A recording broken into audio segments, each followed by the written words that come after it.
Bukatzear dugun urte hau, urte historikoa izan da Getxorentzat, 2014ko Europako Kirol hiririk onenaren aitorpena eskuratu baitugu, duela aste gutxi Europar Parlamentuaren egoitzan Bruselan jaso genuena.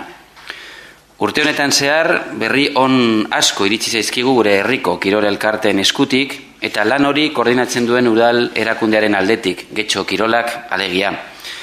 Urtean zehar antolatu diren kirol programa, jarduera fisiko eta aisialdi osasungarriko aukera ugari esker, kirolen arloan lor genezakeen Europar saririk garrantzitsuena eskuratu dugu.